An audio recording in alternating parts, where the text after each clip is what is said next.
Hello friends. आज हम लोग डेलर्स कमीशन के बारे में पढ़ेंगे। डेलर्स कमीशन विकिपीडिया में जैसा कि लिखा हुआ है कि डेलर्स जैकस डेलर ने अपना एक रिपोर्ट पेश किया था जो डेलर्स आयोग के द्वारा बनाई गई थी। तो डेलर्स रिपोर्ट क्या था? एक रिपोर्ट था, डेलर्स कमीशन ने बनाया था 1996 में। ये क्या बता रहा था? इसमें दो अवधारणा थी, दो एजुकेशन के लिए दो विजन को इसने दो की कॉन्सेप्ट के आधार पर एजुकेशन के विजन को प्रेजेंट किया था। मतलब शिक्षा का एक प्रस्ताव दिया था। उसमें क्या था कि एक लर्निंग जो है वो थ्रू आउट द लाइफ चलेगी और 4 पिलर्स ऑफ लर्निंग। और दूसरा उन्होंने बताया था 4 पिलर्स ऑफ लर्निंग, जिसमें learning to know, learning to do, learning to be and learning to live together. इस ये क्या था कि अपने आप में ये शिक्षा के सुधार का ब्लूप्रिंट नहीं था, बल्कि क्या था, यह एक आधार था, इसका रिफ्लेक्शन था या आधार था कि क्या विकल्प होना चाहिए, क्या किसी भी शिक्षा संबंधी पॉलिसी को बनाने के लिए क्या क्या चॉइस होना चाहिए, क्या विकल्प होना चाहिए। ये रिपोर्ट ये हमें बताता है कि चॉइस जो है एजुकेशन के लिए, जो भी हमारा चॉइस है, जो चुनाव है, वो किसके द्वारा चुना जाएगा? समाज के द्वारा। जिस समाज में हम लिखते रहते हैं उस वो समाज का क्या चॉइस है, क्या चुनाव है शिक्षा के बारे में, ये तय करे कैसे होगा? तो हम किस तरह के समाज में रहना चाहते हैं, किस तरह का सोसाइटी में हम रहना चाहते हैं, उसी तरह से शिक्षा होगी। शिक्षा को तय करने के लिए समाज पर जोर दिया गया कि जो भी पॉलिसी बनेगी शिक्षा से संबंधित, वो कैसे बनेगी? तो जो हमारी इच्छा है, हम जिस तरह के समाज में रहना चाहेंगे उस पर आधारित शिक्षा की नीतियां बनेंगी। तो ये जैकस डेलर, जिनका डेलर्स का पूरा नाम था जैकस डेलर, उन्होंने उनको कोट किया जाए या उनकी बातों को देखा जाए तो उन्होंने बताया था कि शिक्षा क्या है? शिक्षा व्यक्तिगत और सामाजिक सामाजिक कम्युनिटी डेवलपमेंट और व्यक्तिगत विकास दोनों के कोर में है, दोनों के केंद्र में है, दोनों के हृदय में है, दोनों के सेंटर में है। इसका मिशन क्या है कि यह हमें इस चीज से किस चीज में सक्षम बनाता है? ये हमें सक्षम बनाता है किस चीज में? हमारी टैलेंट्स को, हमारी क्षमताओं को विकास करने में, सब पूरी तरह से विकसित करने में सक्षम बनाता है। और हमारी जो रचनात्मक क्षमता है, जो पोटेंशियल है, क्रिएटिव पोटेंशियल है, और जो हमारे अपने जीवन के प्रति जो हमारी जिम्मेदारी है और जो हमारे व्यक्तिगत एम है, उनको अचीव करने के लिए, उन सबको अचीव करने के लिए ये हमें उसके लायक बनाता है। ये हमारी मतलब क्या है कि हमारी प्रतिभा को पूर्ण रूप से विकसित करने में मदद करता है शिक्षा। और क्या करता है? शिक्षा हमारी रचनात्मकता जो हमारे अंदर होती है, उसकी जो क्षमता होती है, उसे रियलाइज करना, उसको समझना और उसको एहसास करना और उसको यूटिलाइज करने के लायक बनाता है। हमारी जिम्मेदारियां जो हमारे खुद के प्रति हैं और हमारे खुद के जो पर्सनल एम है, व्यक्तिगत लक्ष्य हैं, उनको हासिल करने के योग्य बनाता है। तो ये जैकस टेलर्स का कथन था।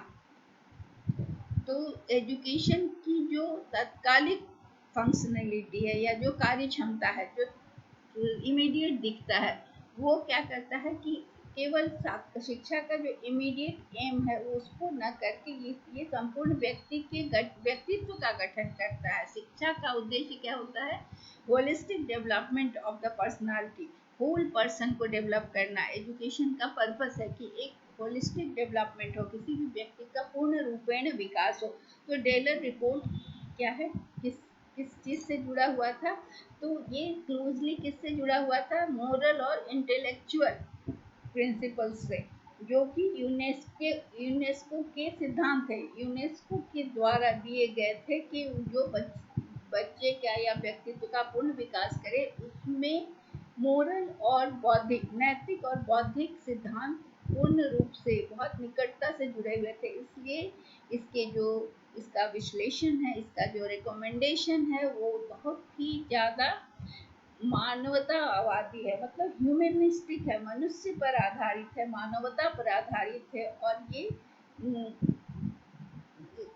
इंस्ट्रूमेंटल और मार्केट ड्रिवन नहीं था। मार्केट ड्रिवन का मतलब होता है बाजार संस्कृति से परे था, बाजार से नहीं संचालित था, बल्कि ये मनुष्य की मानवता के विकास के लिए, मनुष्यता के विकास से ज़्यादा संचालित था।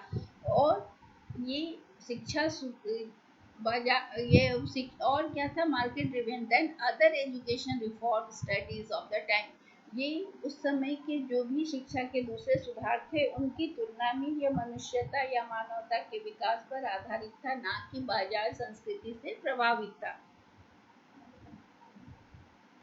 बाजार संस्कृति में क्या होता है, प्रॉफिट मोटिव से काम होता है, लोग कमर्शियल होते हैं, हर चीज में पैसा। और मानवता का, जहाँ पर हम मानवता की बात करते हैं, वहाँ पर मनुष्य एक दूसरे के प्रति भावना रखते हैं, एक दूसरे के प्रति संवेदना रखते हैं। UNESCO, the United Nations of educational and scientific and cultural organisation, UNESCO, जो इसका फुल फॉर्म है संयुक्त राष्ट्र शैक्षिक, वैज्ञानिक और सांस्कृतिक संगठन। यूनाइटेड नेशंस ऑफ एजुकेशनल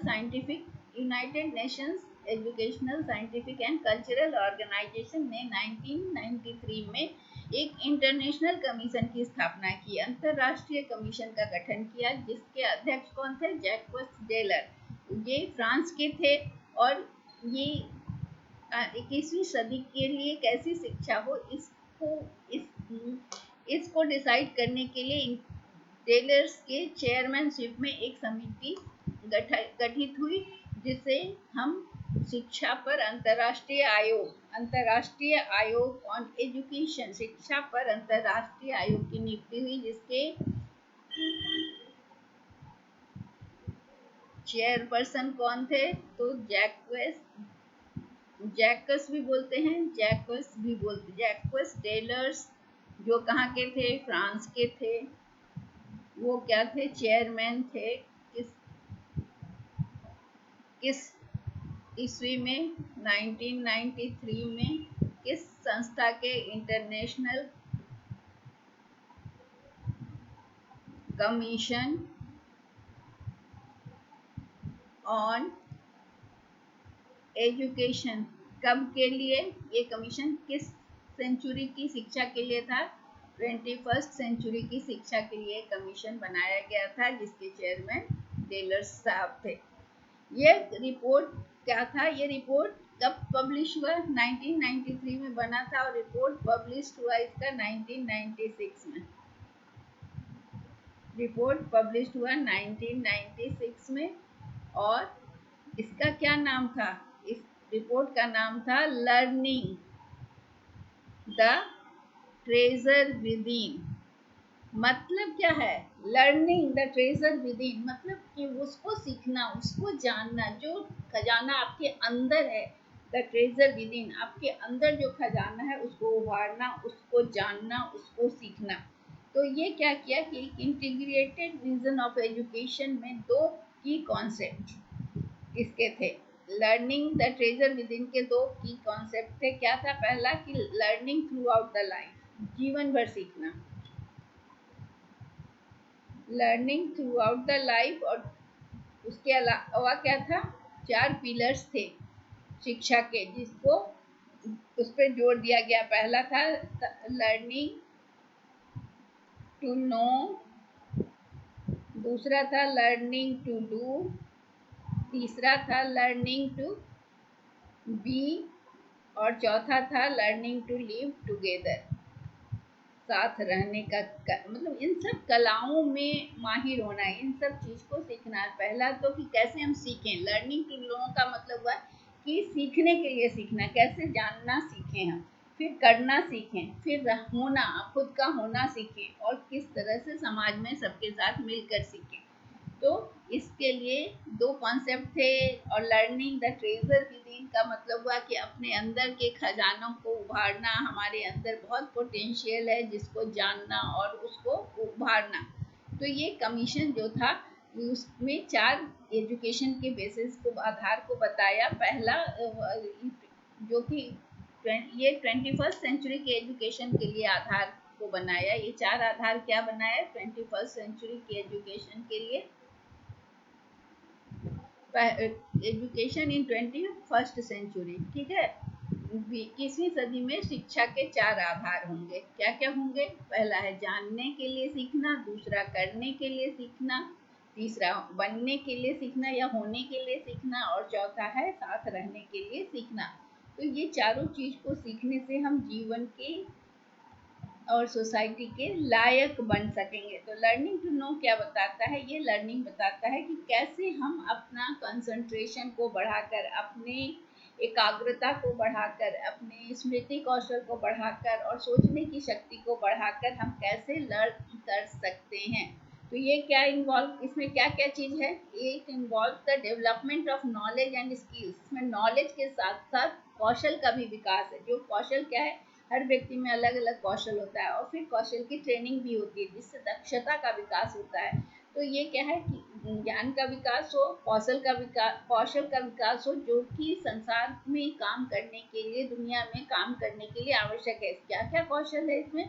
कौशल है पहला लिटरेसी। लिटरेसी का मतलब हुआ कि लिखना पढ़ना सीखना, लिखना पढ़ना जानना। दूसरा है न्यूमेरेसी। न्यूमेरेसी का मतलब होता है कि अंकों का ज्ञान। यहाँ हुआ पढ़ना लिखना सीखना, और ये हुआ अंकों का ज्ञान। अंक का ज्ञान मतलब जोड़ना घटाना, ये सीखना। और क्रिटिकल थिंकिंग। क्रिटिकल थिंकिंग का मतलब है किसी भी चीज को जांच परख कर, हाउ, वाई, वेयर, इस तरह की चीजों को सोच कर समझ कर तब किसी चीज को एक्सेप्ट करना। ये नहीं कि आंख मूंद कर कोई कुछ कहा गया। क्रिटिकल थिंकिंग मतलब किसी भी चीज के बारे में पूरी जानकारी, पूरी क्वेरी करके सीखना।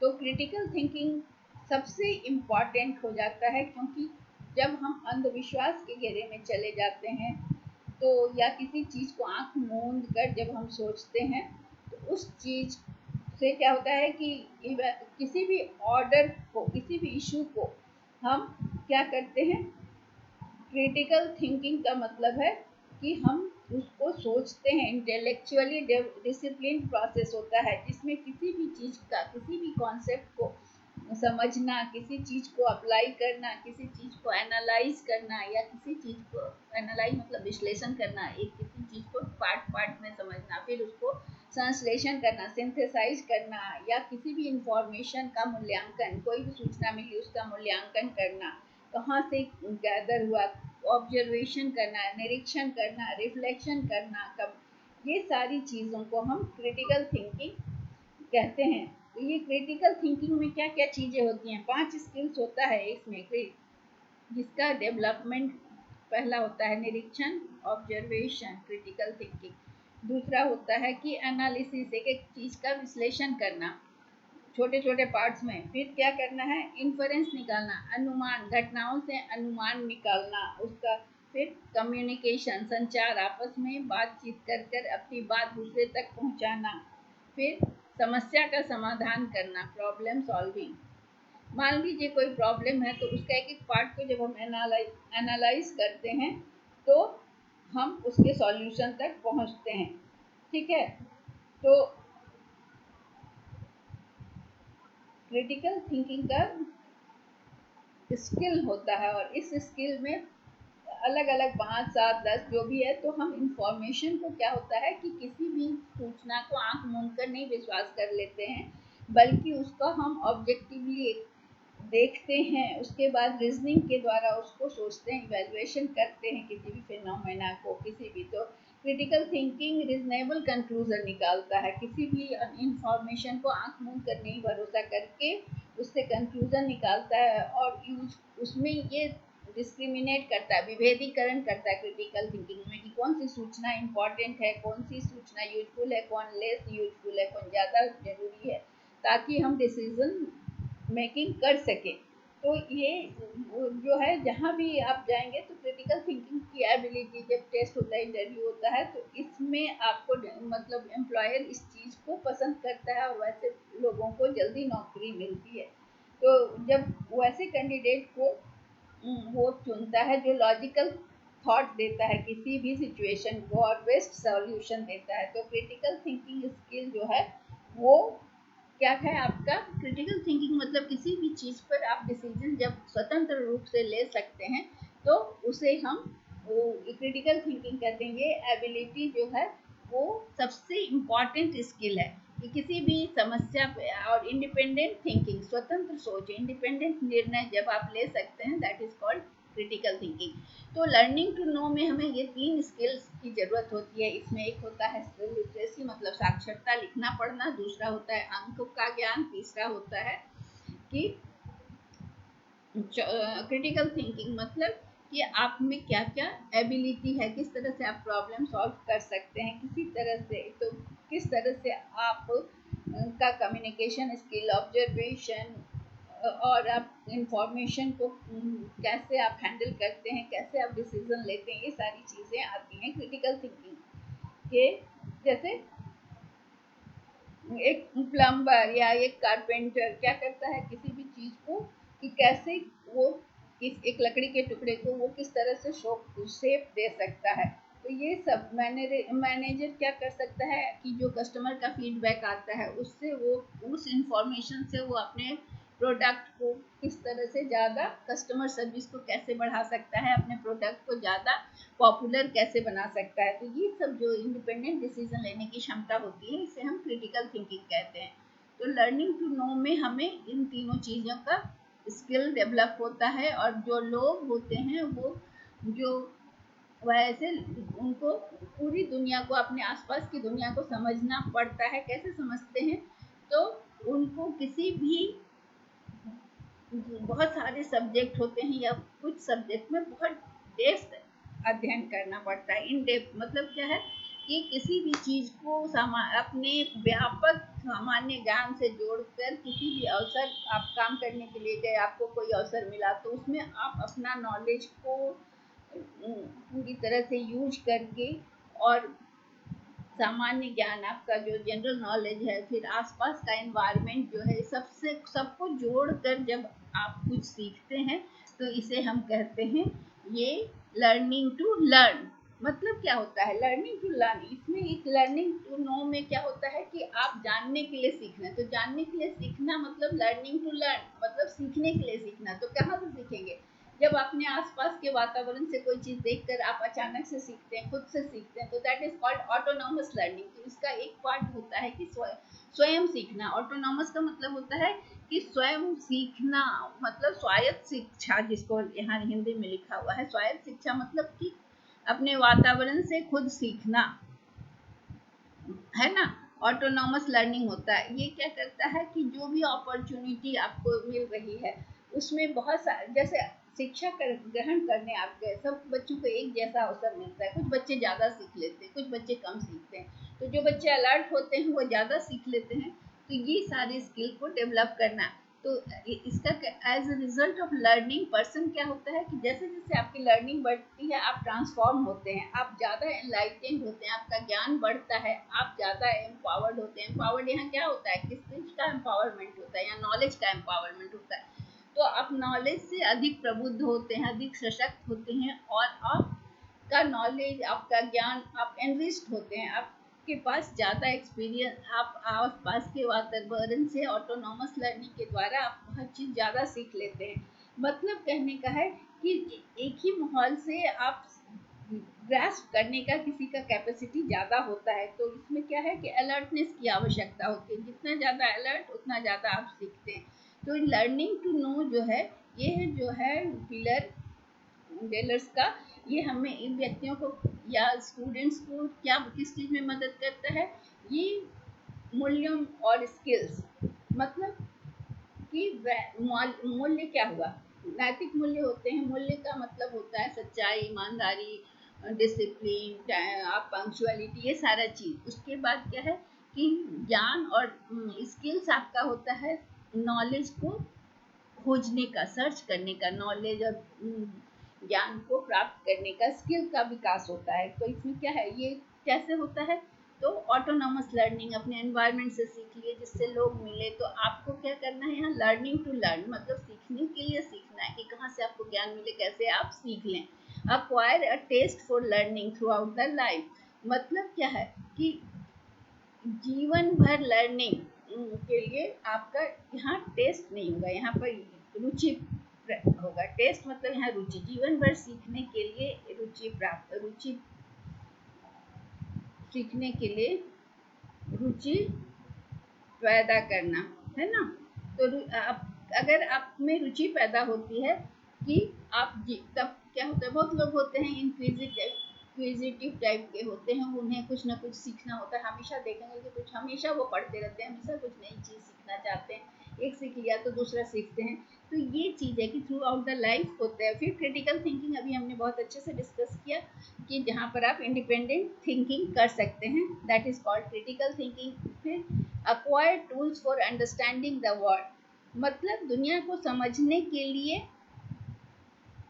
टूल्स क्या है, टूल्स में कोई हथियार नहीं मिलता आपको, बल्कि एक क्यूरियस माइंड और लर्नर। आप जब जिज्ञासु होंगे तो आपका दुनिया को समझने के लिए रोज आपको नया ज्ञान मिलेगा, आप उत्सुक रहेंगे, जहाँ से ज्ञान मिले उसको आप ग्रहण करेंगे। Understand sustainability concept and issues. Sustainability मतलब क्या होता है, यहाँ सततता होगा, सतत कोई भी चीज। सस्टेनेबल क्या होता है, तो सस्टेनेबल अगर हम रिसोर्स को देखें तो रिसोर्स जो भी है हमारे पास, नेचुरल रिसोर्स है या जो भी है, तो सस्टेनेबल यूज कब होगा, वो सस्टेनेबल होने का मतलब है कि किसी भी रिसोर्स, चाहे वो पेड़ हो, पौधा हो, माइंस हो, पानी हो, जो भी हो, इसका हम प्रयोग इस तरह से करें कि ये सतत चलता रहे, मतलब आने वाली पीढ़ियों के लिए भी वो उपलब्ध रहे। तो इसमें ये सस्टेनेबिलिटी को समझने का मतलब हुआ कि जुडिशियस यूज ऑफ जो है natural resources, use of resources कोई भी। तो इसमें क्या है कि आपके जो संसाधन हैं वो सतत चलते रहें, इस चीज को समझना। तो सतत समझने और कंसेप्ट क्या है, तो और उसका इशू क्या है। अगर हम ये सारे जो भी रिसोर्सेज हैं इनको हम अगर वेस्ट करेंगे तो इश्यूज आएगा, क्योंकि आने वाले जनरेशन के लिए कोई चीज़ बचेगी नहीं। इसलिए सततता को समझना, और जो भी हमारे पास रिसोर्स हैं जो कि रिन्यूएबल नहीं है, जिन्हें हम पुनः जिनका निर्माण नहीं हो सकता, या होगा भी पुनर्निर्माण तो बहुत सालों के बाद, सैकड़ों वर्षों के बाद, जैसे कोयला है, ये सब तुरंत, पेट्रोलियम, ये सब तुरंत नहीं बनता। तो इन सब का यूज जो है वो सतत, इनका सतत यूज हो सके, आगे वाले जनरेशन को भी उपलब्ध हो सके, तो इसका जुडिशियस यूज करना सीखना, ये हमें लर्निंग टू नो सिखाता है। ये हम लर्निंग टू नो जो है वो इंडिविजुअल्स में डेवलप करता है। कैनेडियन काउंसिल जो है लर्निंग में, उस लर्निंग पिलर के बारे में बताता है कि इंडिकेटर एक्सेस, ये इंडिकेटर एक्सेस बताया लर्निंग इंस्टीट्यूशन में कि CCL जो है ना, ये हमें बताता है कि लर्निंग टू नो में क्या क्या मेजर करता है। ये जो पहला पिलर है उसमें मेजर करता है कि कोई भी व्यक्ति कितने साल तक, average travel time. Average travel time का मतलब क्या है, ट्रेवल टाइम का मतलब है कि एलिमेंट्री स्कूल या सेकेंडरी स्कूल में कितने साल तक आपने अध्ययन किया, पूरी पढ़ाई की या बीच में ही छोड़ दिया। यहाँ पर ये क्या चीज की बात हो गई, स्टैग्नेशन। और हम स्टैग्नेशन होता है जहाँ पर कि एक ही क्लास में आप फेल करते रह गए, और वेस्टेज भी होता है। वेस्टेज में मतलब हुआ कि आपने नाम लिखाया पढ़ाई के लिए और उसके बाद बीच में पढ़ाई छोड़ दी। तो ये ट्रैवल टाइम हमें बताता है कि आपने कितने साल तक एलिमेंट्री एजुकेशन लिया, कितने साल सेकेंडरी स्कूल में पढ़े, average travel time to university और कॉलेज में कहाँ तक पढ़ाई की, बीच में ही पढ़ाई छोड़ दी, कितने साल की डिग्री ली। तो ये जो बताता है, ये इंडिकेटर एक्सेस बताता है, पिलर पहला कि लर्निंग टू नो का कितना एक्सेस हुआ। कैनेडियन काउंसिल ऑफ लर्निंग बोला कि किसी भी समाज में या किसी भी देश में वो कि लर्निंग संस्थान में कोई भी व्यक्ति कितने समय तक अपनी पढ़ाई की, औसत यात्रा नहीं, मतलब औसत यात्रा का मतलब हुआ कि कितना ईयर, कितने साल तक वो एलिमेंट्री या सेकेंडरी तक की पढ़ाई, कितने साल तक की पढ़ाई ही यात्रा यहाँ लिखा हुआ है कि इसका मतलब यही हुआ। और विश्वविद्यालय की प्राप्ति के लिए औसत यात्रा मतलब कॉलेज में कितने साल की पढ़ाई की। तो प्रोपोर्शन ऑफ एडल्ट्स 25 से 64 साल के जो वयस्क होते हैं, who have completed a university programme ये प्राइमरी सेकेंडरी एजुकेशन, पीएससी का मतलब हुआ पार्टिसिपेशन प्रोपोर्शन ऑफ यूथ 20 से 24 साल, जो कि पोस्ट सेकेंडरी एजुकेशन, इसका मतलब हुआ पोस्ट सेकेंडरी एजुकेशन। कितने समय तक उन्होंने, पोस्ट सेकेंडरी का मतलब क्या हुआ, पोस्ट सेकेंडरी एजुकेशन का मतलब हुआ 10th के बाद की शिक्षा। सेकेंडरी होता है 10th तक, हायर सेकेंडरी होता है 12, और 10th के बाद कितने साल की शिक्षा आपने ग्रहण की। तो लर्निंग प्रोपोर्शन जो होता है 20 से 24 साल के व्यक्ति को, जो हाई स्कूल नहीं कंप्लीट किए, जो 10th तक नहीं पढ़े, और वो are not attending high school, drop out rate. अब क्या हुआ कि वो पूरा नहीं किए तो ये ड्रॉप आउट कहलाएंगे, क्योंकि उन्होंने हाई स्कूल की पढ़ाई पूरी नहीं की।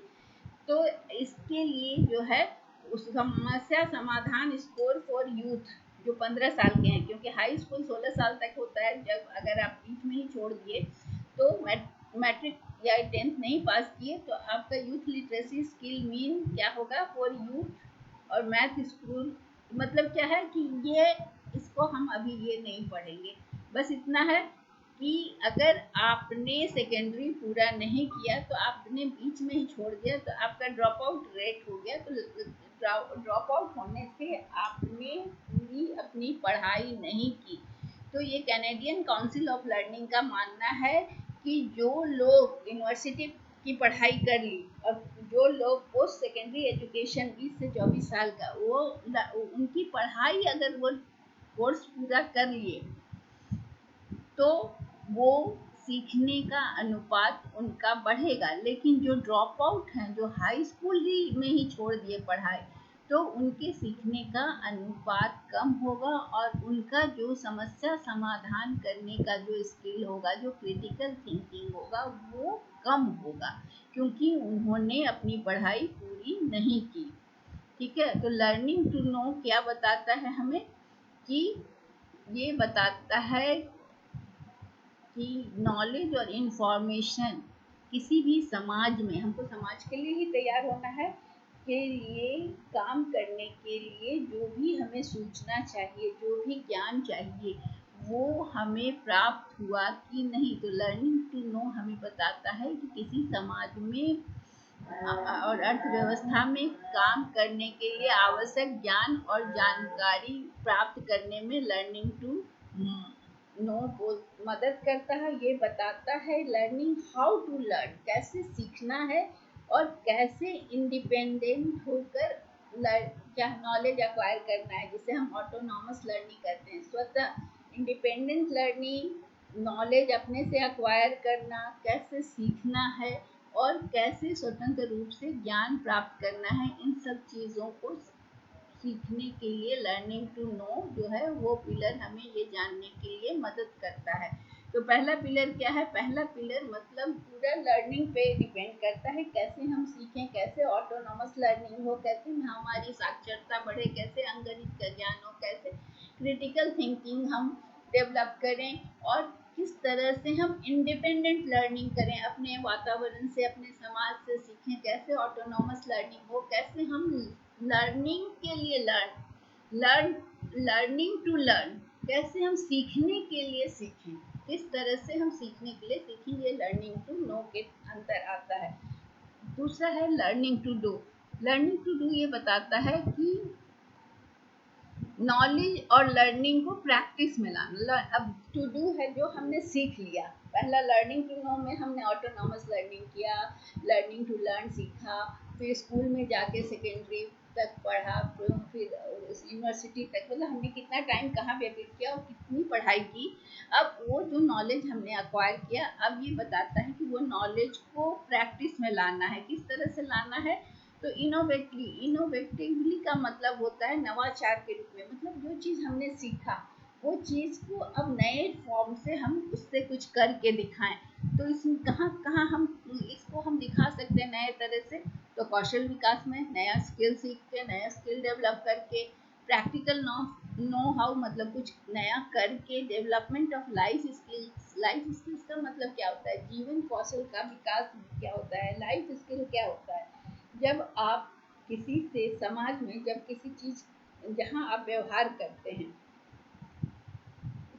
तो वहाँ पर आपका व्यवहार जो है वो आपके लाइफ स्किल्स को दिखलाता है। आप ये है कि बेसिक स्किल्स जो आपने लर्निंग से सीखा, क्या सीखा, पहला लर्निंग टू नो में आपने जो भी लाइफ स्किल्स सीखा या डायरेक्ट लाइफ से एक्सपीरियंस करके जो सीखा आपने, ऑटोनॉमस लर्निंग जो हुई, वो क्या करता है कि वो व्यक्ति को इसके लायक काबिल बनना। लाइफ स्किल मतलब कि किसी भी सिचुएशन को हैंडल करने के लायक, इफेक्टिवली किसी सिचुएशन को आप हैंडल कर सकते हैं, प्रॉब्लम्स को, जो डेली लाइफ की जो समस्याएं हैं उसको सॉल्व करने के काबिल बनना ही लाइफ स्किल्स होता है।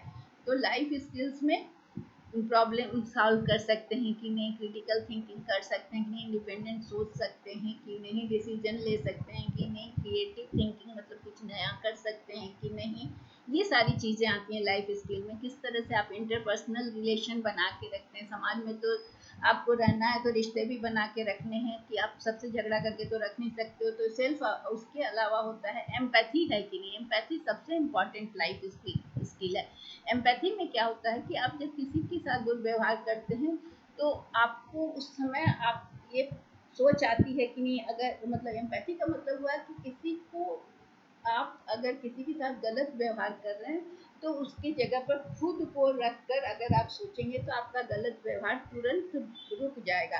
So that is called empathy, that is most important thing for personality development, holistic development. और फिर आप किस तरह से किसी स्ट्रेस या इमोशंस के समय किस तरह से आप अपने स्ट्रेस और इमोशंस को हैंडल करते हैं, ये सारी चीज़ें जिसमें होती है उसको हम जीवन कौशल कहते हैं कि सब और सिचुएशंस को हैंडल करना, प्रॉब्लम सॉल्व करना, ये सारी चीज़ों का विकास होता है। लर्निंग टू नो से हम सीख के आते हैं, अब करना होता है वहाँ पर ये जीवन कौशल का विकास को हम देखते हैं कि कितना हुआ।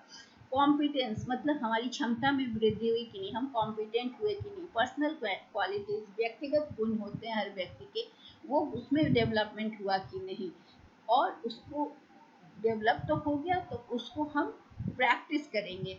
एप्टीट्यूड्स मतलब क्या योग्यता है हमें, किस तरह का एप्टीट्यूड है, मैकेनिकल है, क्लैरिकल है या मैथमेटिकल है, ये सारी चीज़ें एप्टीट्यूड होती है, हर के अलग अलग एप्टीट्यूड्स होते हैं। फिर एटीट्यूड कि आपका एटीट्यूड कैसा है, पॉजिटिव है, नेगेटिव है, ये सारी चीज़ों को हम क्या करते हैं कि उसको जीवन में लाते हैं और उसका प्रयोग करते हैं। तो लर्निंग टू डू को पहला था लर्निंग टू नो, जिसको हम लर्निंग टू लर्न भी कहते थे। यहाँ पर लर्निंग टू डू को हम लर्निंग टू लीव भी कहते हैं। लर्निंग टू डू या learning to live both are same.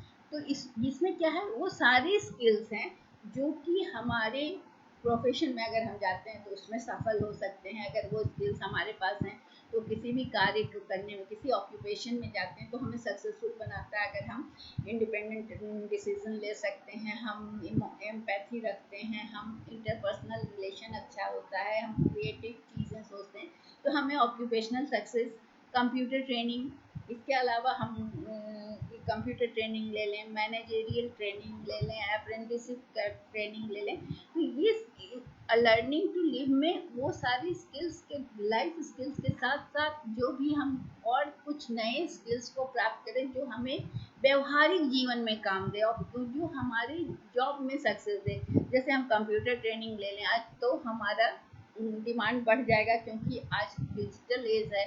तो इस एज के हिसाब से जैसे जैसे ज़माना आ रहा है उसके हिसाब से 21st century is century of computer, तो कंप्यूटर की ट्रेनिंग हमें अपने ऑक्यूपेशन में ज़्यादा सक्सेस दिलाएगी। मैनेजेरियल ट्रेनिंग, बहुत सारी कंपनीज आ गई हैं, हाँ, तो मैनेजर्स की ज़रूरत होती है, एचआर मैनेजर्स, तो मार्केटिंग मैनेजर्स, सेल्स मैनेजर्स, ये सारी ट्रेनिंग रहने से। अप्रेंटिसशिप का मतलब होता है कि प्रशिक्षु बनना, और अप्रेंटिस का मतलब होता है किसी भी फैक्ट्री का ट्रेनिंग लेना, अप्रेंटिसशिप में उसके मशीनरी को हैंडल करना सीखना। तो लर्निंग टू डू जो है उसमें क्या होता है कि कुछ कुछ टास्क जो क्लियरली डिफाइंड टास्क हैं उनका प्रैक्टिस करना या उनका नियमित अभ्यास करना। तो routine practice transmission, ascendancy of knowledge and information, ज्ञान का जो एसेंड करना मतलब ज्ञान को ग्रहण करना। डेवलपमेंट ऑफ पर्सनल कॉम्पिटेंस, अपना कॉम्पिटेंस बढ़ाना, पर्सनल मतलब व्यक्तिगत क्षमता का विकास। हम ज़्यादा काम कर सकते हैं, हमारा आउटपुट ज़्यादा हो सकता है। हर व्यक्ति का आप देखते होंगे कि किसी भी ऑफिस में काम करना, किसी का आउटपुट ज़्यादा होता है, किसी का काम नहीं हो पाता है। कोई तेज़ी से काम कर सकता है, जल्दी कर सकता है, कोई धीरे धीरे करता है। डेवलपमेंट ऑफ सोशल बिहेवियर, आप जब मैनेजरियल ट्रेनिंग करते हैं या मैनेजर बनते, सेल्स मैनेजर बनते, तो आपका सोशल बिहेवियर बहुत मैटर करता है। आप कैसे कस्टमर को हैंडल करते हैं, कैसे लोगों को आप इन्फ्लुएंस करते हैं। फिर aptitude for team work, team work मतलब टीम को साथ लेकर चलना, ये बहुत बड़ा एप्टीट्यूड है।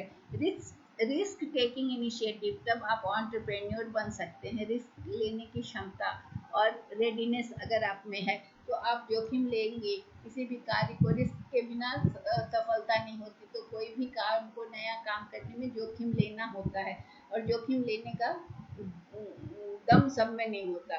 तो ये अगर ये है तो ये आपको सफलता दिलाएगा।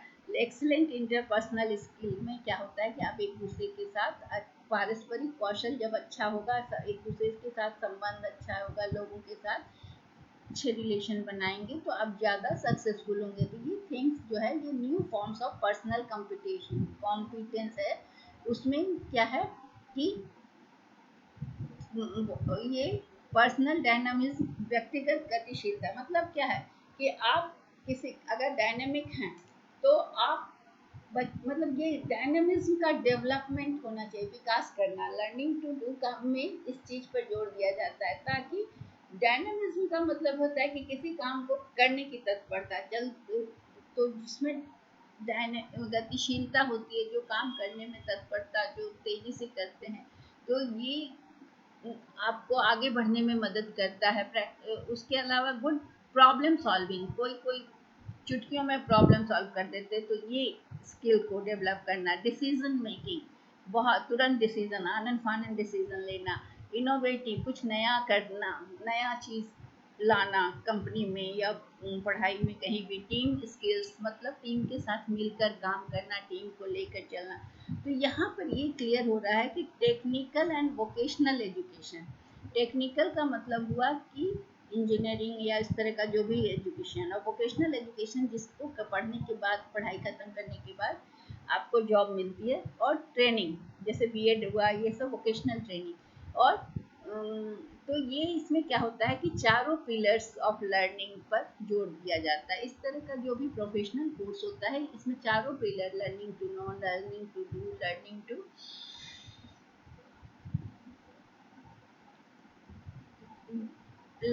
चारों पिलर्स को हम प्रिपेयर करते हैं। उसमें knowledge, skill, qualities, values, attitudes, abilities, communicate, मतलब सारा सब मिलाकर काम करते हैं। चारों पिलर्स मिल के काम करते हैं, तभी हम किसी भी ट्रेनिंग को अच्छे से कंप्लीट कर पाते हैं और सफल बनते हैं।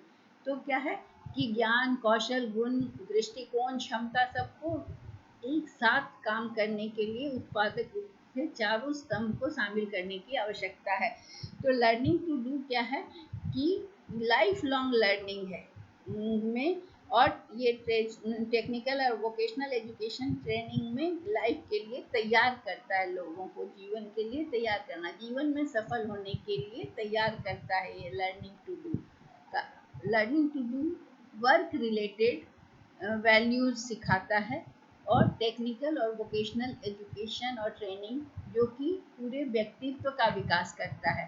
ठीक है, जिसमें उसके नॉलेज, वैल्यूज, एटीट्यूड, बिहेवियर सबको शेप किया जाता है, और उसे रिस्पॉन्सिबल पर्सन बनाता है, एक व्यक्ति को इफेक्टिव रूप से काम करने में, और इतने नैतिक ढंग से काम करना और जिम्मेदारी लेने के लायक बनाता है। इस वैश्वीकृत दुनिया में एक जिम्मेदार नागरिक के रूप में उसे तैयार करता है, एक जिम्मेदार वर्कर के रूप में। तो ये केवल व्यावसायिक कौशल को प्राप्त करने के लिए नहीं, बल्कि हर स्थिति से, बहुत तरह की सिचुएशंस को हैंडल करने की क्षमता भी उत्पन्न करता है लर्निंग टू डू, जिसको शिक्षा में लाना है। ये, और इसका मतलब ये है, ये भी है कि लर्निंग टू डू है ना, उसमें बहुत सारे लोगों को क्या है, young peoples various social and work experience which may be informal as a result of local और नेशनल कॉन्टेक्स्ट। मतलब उन्हें क्या है, औपचारिक रूप से भी कुछ काम करने को का कार्य भी शामिल हो सकता है और कुछ अनौपचारिक भी हो सकता है, जिसमें कि क्या अनौपचारिक में क्या क्या हो सकता है, पाठ्यक्रम जिसमें कि करिकुलम हो सकता है और ऑल्टरनेटिव स्टडी और वर्क होता है, कोर्स होता है। तो इसमें क्या है कि आपको कुछ चीज़ तो सोशल वर्क से आप सीखिए और इनफॉर्मल हुआ, और फॉर्मल में क्या हुआ कि आपको पढ़ाई करनी हुई, कुछ इनफॉर्मल हो गया कि आप अपने अनुभव से सीख लिया, कुछ फॉर्मल हुआ जिसमें कि आप कोर्स करके और वर्क करके सीखे। तो ये नॉलेज आपका जो है सो क्रिएटिव जो भी ज्ञान आपको प्राप्त हुआ, ज्ञान और रचनात्मक हुआ, ये आप नॉलेज जो है वो पहले सीखता है व्यक्ति, और उसके बाद उसे कैसे प्रयोग करना है ये समझता है। तो इस तरह से व्यक्ति को समाज के लिए इसका जो प्रभाव होता है वो शॉर्ट और लॉन्ग, लंबे समय में और छोटे समय में दोनों की समझ पैदा करता है। तो इसको फिर हम सीसीएल में देखते हैं, कैनेडियन काउंसिल ऑफ लर्निंग क्या बोलता है कि कुछ लर्निंग टू डू का पिलर के बारे में क्या बताता है कि ये कहाँ अप्लाई होता है। तो स्कूल में, स्टेट में, कंट्री में और देश में, महादेश में भी ये अप्लाई होता है। इसका क्या इंडिकेटर है, ये बताता है कि वैसे नियोक्ता जो होते हैं, जो एम्प्लॉयर्स होते हैं, जो ऐसा क्लासरूम देते हैं वर्क प्लेस में अपने एम्प्लॉयज़ को ट्रेनिंग के लिए क्लासरूम प्रोवाइड करते हैं, ट्रेनिंग देते हैं, मतलब इन वर्क ट्रेनिंग। तो ये ऐसे जो एडल्ट होते हैं जो 25 से 64 साल के होते हैं, जो कि जॉब रिलेटेड ट्रेनिंग में जाते हैं, और जॉब रिलेटेड ट्रेनिंग से वो उनमें क्या होता है कि जॉब रिलेटेड ट्रेनिंग से उनकी स्किल में वृद्धि होती है और उनकी एफिशिएंसी में वृद्धि होती है।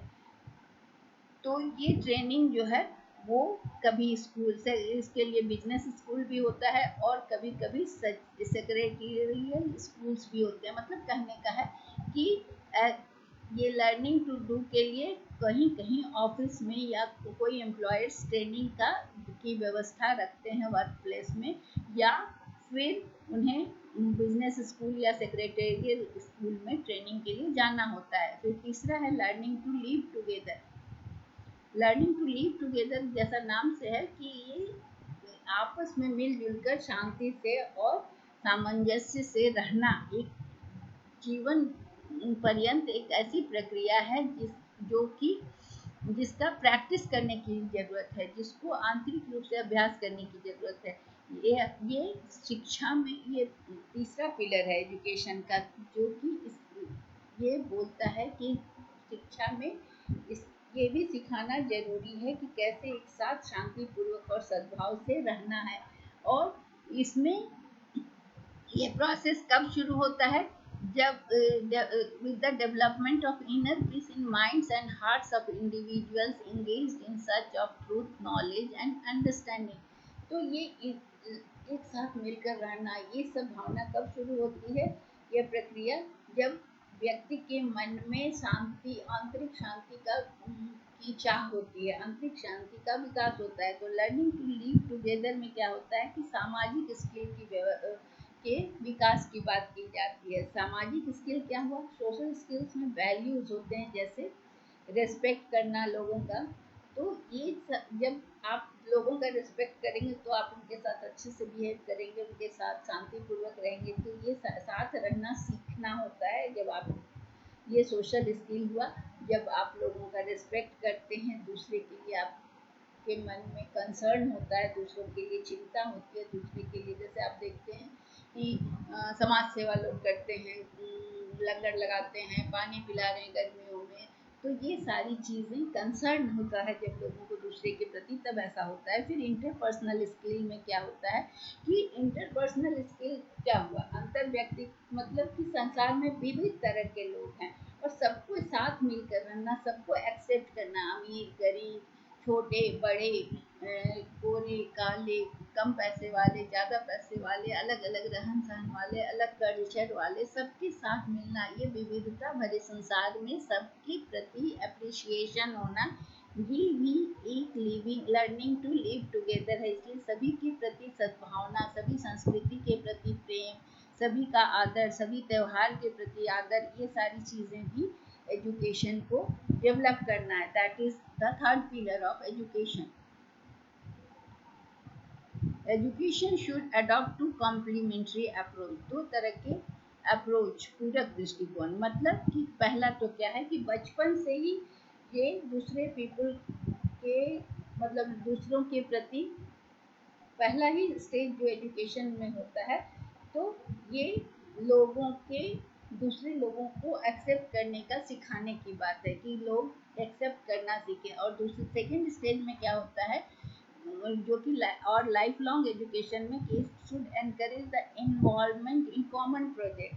पहला क्या है कि पहला स्टेज में है कि दूसरे को एक्सेप्ट करना. स्कूल में दूसरे व्यक्ति, जब कोई बच्चा स्कूल में पहली बार जाता है तो दूसरों के साथ मिलता मिलता है, उनसे दोस्ती करता है, तो एक्सेप्ट करना हुआ. फिर सेकंड स्टेज में क्या होता है और लाइफ लॉन्ग एजुकेशन में होता है कि अब जो प्रोजेक्ट कॉमन है, जो समाज के लिए काम किया जा रहा है, जो जिस सामूहिक रूप से कोई काम किया जा रहा है जिससे सबका कल्याण हो रहा है, तो उसमें इन्वॉल्वमेंट होना. तो discovery of other people, encouragement involve in common projects. इसमें क्या है कि स्टूडेंट्स को, छात्रों को क्या सिखाना है, ह्यूमन डाइवर्सिटी के बारे में ज्ञान देना है कि लोग विविध तरह के लोग होते हैं, उनको एक्सेप्ट करना, उनको इज्जत देना, उनके साथ मिलकर काम काम करना. दूसरा क्या है, instil in them the awareness of similarities and interdependence of people.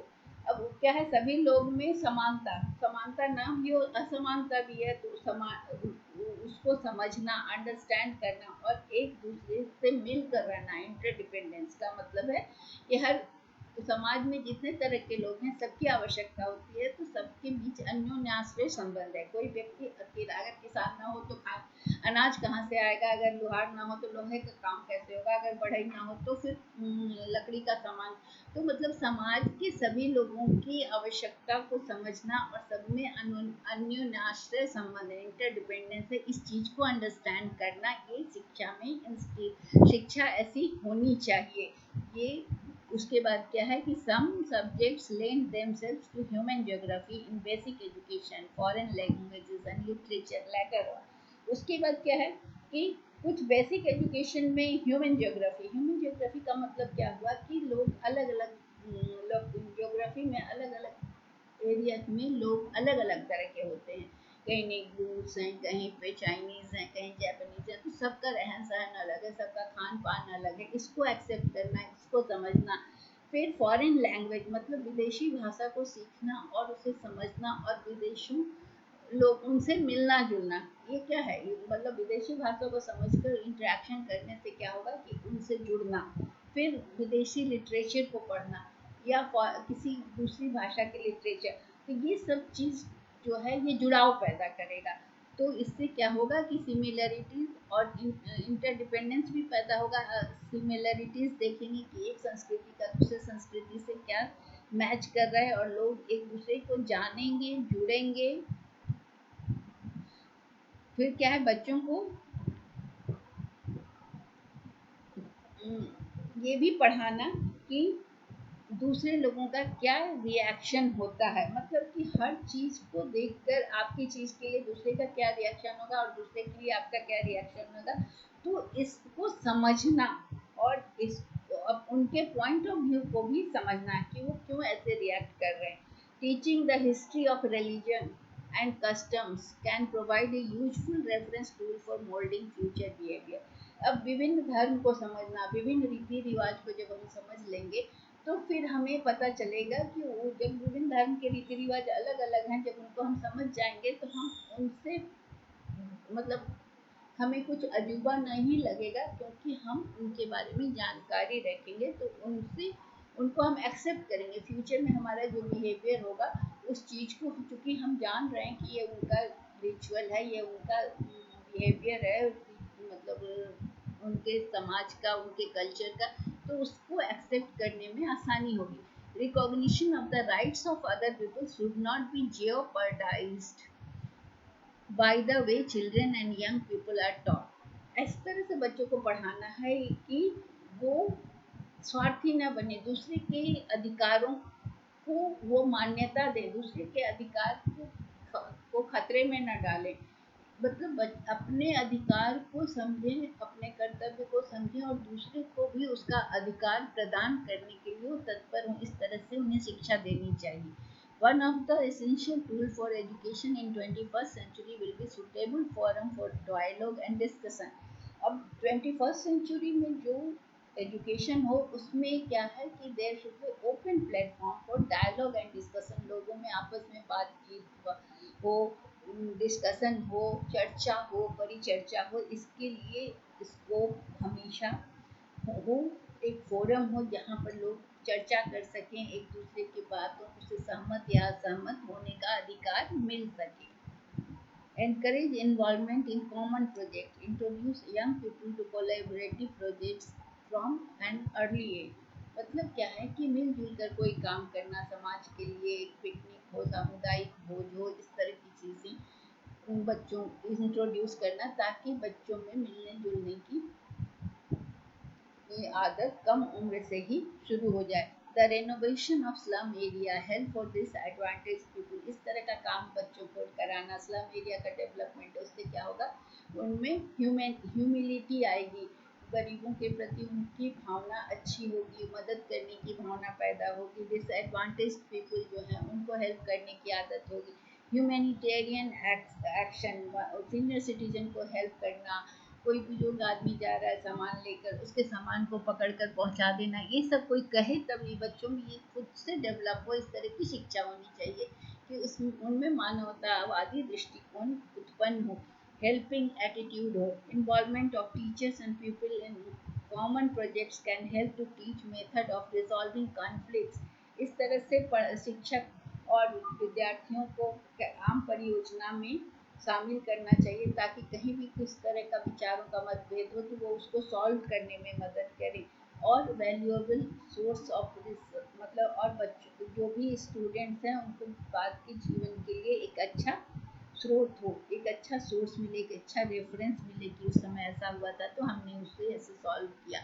इस तरह का उन्हें अपॉर्चुनिटी प्रदान करने की बात कही गई है ताकि उनका कॉन्फ्लिक्ट को रिजॉल्व करने का भी अवसर मिले। फिर educational initiative for learning to live together में क्या क्या है, इसमें क्या क्या होना चाहिए। पीस एजुकेशन, कैसे पीस इस्टेब्लिश किया जाए।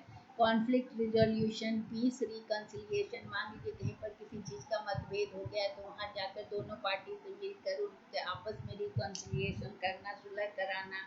टॉलरेंस, ये सहनशीलता, सहिष्णुता, दूसरे के अधिकारों को भी देना, दूसरे के त्योहारों को भी मनाने में मदद करना, अपने त्यौहार को भी मनाना। रेस्पेक्ट फॉर ह्यूमन राइट्स, जो कि मनुष्य मानव के अधिकार को सम्मान करना कि जो उसके बाद है सिविक पार्टिसिपेशन, नागरिक भागीदारी। एजुकेशन फॉर म्यूचुअल अंडरस्टैंडिंग, एक दूसरे को समझना। Multi cultural and inter cultural education की भी बात कही गई लिविंग टुगेदर में, ताकि हम दूसरे संस्कृति को समझें, बहुत सारे विविध संस्कृतियों को समझें और उनका रेस्पेक्ट करें। बच्चे वैसे शिक्षित हों कि उनके मन में बचपन से ही इन सब चीज़ के प्रति रेस्पेक्ट हो। ह्यूमन राइट्स का एजुकेशन, लाइफ स्किल्स हमने पहले भी बोला। हेल्थ एजुकेशन, ताकि वो हेल्थ और हाइजीन को समझें, अपने आसपास का वातावरण स्वच्छ रखें, खुद भी स्वच्छ रहें। सिटीजनशिप का एजुकेशन, अपने राइट्स को समझें, वोटिंग राइट्स को समझें, डेमोक्रेटिक राइट्स को समझें, सिविक राइट्स को समझें और अपने ड्यूटीज़ को भी समझें। एजुकेशन फॉर सस्टेनेबल डेवलपमेंट, मतलब किसी भी चीज़ का जुडिशियस यूज करें, वेस्टेज ना करें natural resources. Humanitarian education, value education, social cohesion and respect for diversity and inclusive national identity. मतलब समावेशी राष्ट्रीय पहचान, सभी को साथ लेकर चलना, राष्ट्र में रहने वाले सभी तरह के लोग, सभी धर्म, सभी संस्कृति के लोगों के प्रति रेस्पेक्ट, सबको लेकर चलना। मानवतावादी शिक्षा, मतलब मानवीय शिक्षा, मतलब मनुष्य का इम्पोर्टेंस, हर मनुष्य का उसका रेस्पेक्ट है और उसे समझना। वैल्यू एजुकेशन, नैतिक मूल्यों की शिक्षा। सामाजिक एकता, आपस में समाज में सब तरह के लोग मिलकर रहना, ये सारी चीज़ों की शिक्षा एजुकेशन में इंक्लूड करने की बात है। टॉलरेंस, रेस्पेक्ट फॉर डाइवर्सिटी हो गया, respect for human rights, women का महिलाओं के अधिकारों का रेस्पेक्ट और उन्हें देना, रिस्पॉन्सिबिलिटी अपनी लेना, बच्चों और माइनॉरिटीज़ के अधिकार को देना और उनकी रक्षा करना, टॉलरेंस, नॉन डिस्क्रिमिनेशन, भेदभाव नहीं करना, किसी को नहीं सताना। उसके अलावा हेल्थ के लिए HIV प्रिवेंशन, एड्स वगैरह का प्रिवेंशन और दूसरे के अधिकारों का सम्मान और सम्मानजनक संबंध स्थापित करना, active and responsible participation civic और पॉलिटिकल लाइफ में, भागीदारी, डेमोक्रेसी, मानव के अधिकारों का सम्मान, पर्यावरण की स्थिरता और सभी के कल्याण और सभी के अधिकारों का रिस्पेक्ट, मानवीय मानदंडों का रिस्पेक्ट, भेदभाव खत्म करना, वैल्यूज़ को अपने आंतरिक करना, मतलब वैल्यूज़ डेवलप करना, पीस और रिस्पेक्ट और दूसरों का सम्मान, ये सारी चीज़ों का विकास करना लर्निंग टू लिव टुगेदर में आ रहा है। तो ये जो कैनेडियन काउंसिल है उसमें कुछ इंडिकेटर्स हैं जो ये मेजर करता है कि लर्निंग टू लिव टुगेदर ये पिलर कितना कहाँ कहाँ अप्लाई हो सकता है। तो ये कम्युनिटी में हो सकता है, स्कूल में, स्टेट, कंट्री और कॉन्टिनेंट में। इसका इंडिकेटर क्या बताता है कि कम्युनिटी इंस्टीट्यूशंस जो है वो कितना ट्रैवल टाइम, मतलब कि कम्युनिटी में आप कितना टाइम देते हैं। तो कम्युनिटी में आप जब वहाँ के लोगों से कितना मिलते हैं, तो कम्युनिटी कहाँ कहाँ आपको मिलेगी, तो आप कितना समय लाइब्रेरी में गुजारते हैं, कितना समय बिजनेस में गुजारते हैं और कितना सिविक और सोशल एसोसिएशंस जो हैं, क्लब्स हैं, उस वहाँ पर आप कितना टाइम देते हैं। अगर यहाँ आप जाते हैं, बच्चे टाइम देते हैं, तो वो लर्निंग टू लिव टुगेदर में ये योगदान होता है। वो साथ मिलकर रहना सीखते हैं, वो लोगों से मिलते जुलते हैं और उनसे संबंध स्थापित होता है। एवरेज ट्रैवल टाइम, मतलब आप कितना टाइम स्पेस करते हैं मंदिरों में, मस्जिदों में, गुरुद्वारा और रिलीजियस ऑर्गेनाइजेशंस में जाते हैं, और कितने नागरिक अनपेड वर्क करते हैं, मतलब समाज सेवा करते हैं, और participation in proportion of house hold spending on social club, कितना आप सामाजिक क्लब्स में जाते हैं और दूसरे ऑर्गेनाइजेशंस में जाकर अपना योगदान करते हैं। तो जितना प्रोपोर्शन होता है सिटीजन का जो सोशलाइज करते हैं, दूसरे के साथ मिलते जुलते हैं, दूसरे कल्चर के लोगों से मिलते हैं रेगुलर बेसिस में, ये सारे चीज़ जो है कैनेडियन काउंसिल का लर्निंग जो है वो क्राइटेरिया है कि कैसे हम मेज़र करेंगे लर्निंग टू लिव टुगेदर। तो ये सारी चीज़ें मंदिर में, लाइब्रेरी में, बिजनेस स्थान पर, सोशल एसोसिएशंस में, क्लब में आप कितना सोशलाइज करते हैं, कितना लोगों से मिलते हैं और कितना वहाँ पर आपका योगदान होता है। योगदान शारीरिक भी हो सकता है और कितना आप वहाँ के लोगों के लिए कुछ करते हैं। Learning to live appropriately with others is important. दूसरों के साथ अच्छे से रहना ये बहुत ही महत्वपूर्ण है, हमारे दैनिक जीवन का एक महत्वपूर्ण हिस्सा है।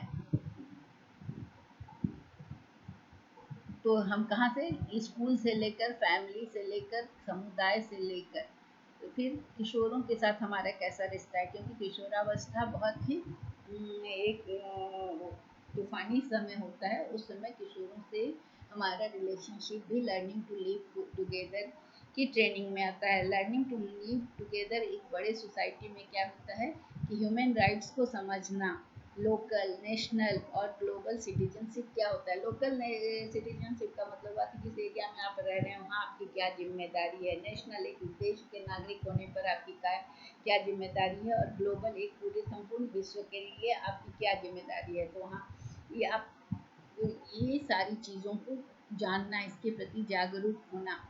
Learning to live together as responsible citizen can help reduce the tension. अब जो भी हमें जाति या अन्य विभाजन या संप्रदाय को लेकर आपसी तनाव होता है, इस चीज़ को कम करते हैं अगर हम, तो एक जिम्मेदार नागरिक कहे जा सकते हैं। तो इससे क्या होता है कि जो अभी नहीं, इसलिए ये 21st सेंचुरी में ज़रूरी हो रहा है, क्योंकि ये आजकल कई देशों में नागरिक संघर्ष दिख रहा है, आपसी तनाव दिख रहा है, इसको रोकने में ये मदद कर सकता है।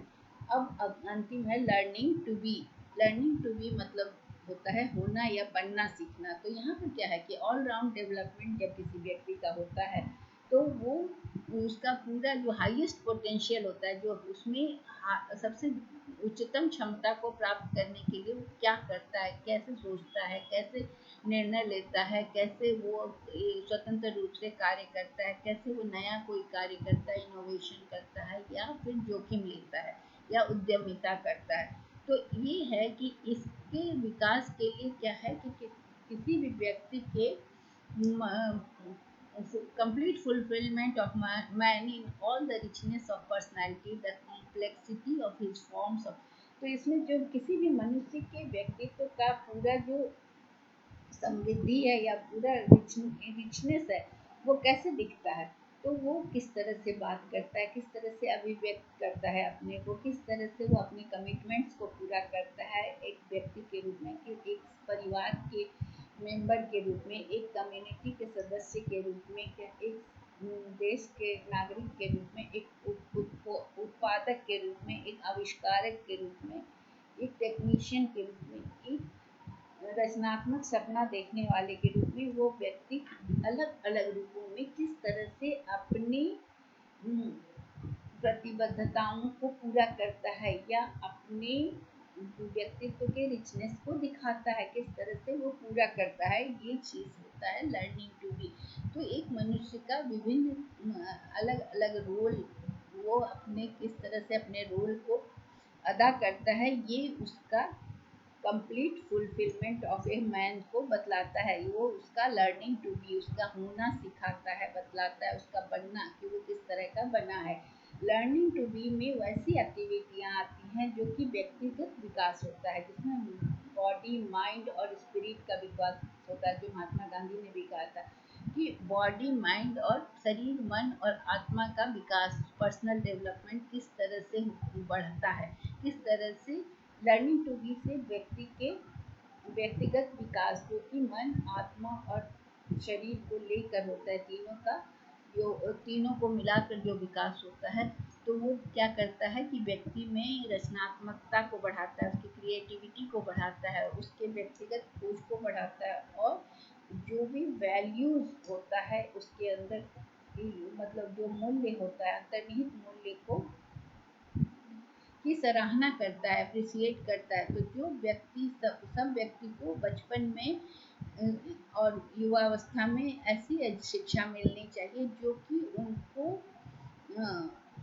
एक स्वतंत्र, उनके स्वतंत्र सोच को विकसित करे, क्रिटिकल थिंकिंग को विकसित करे, उन्हें निर्णय लेने की क्षमता उनमें प्रदान करे, और they can make up their own mind on the best. उनके जीवन के विभिन्न परिस्थितियों में वो सही एक्शन ले सकें, उनका जो एक्शन हो वो बिल्कुल सही हो जीवन के अलग अलग परिस्थितियों में। इसमें एजुकेशन को किसी भी व्यक्ति की किसी भी पोटेंशियल को डिसरिगार्ड नहीं करे, शिक्षा को व्यक्ति के हर पोटेंशियल को विकसित करे, चाहे वो मेमोरी हो, स्मृति हो, रीजनिंग हो, तर्क हो, सौंदर्य का सेंस हो, या शारीरिक क्षमता हो, या कम्युनिकेशन स्किल है।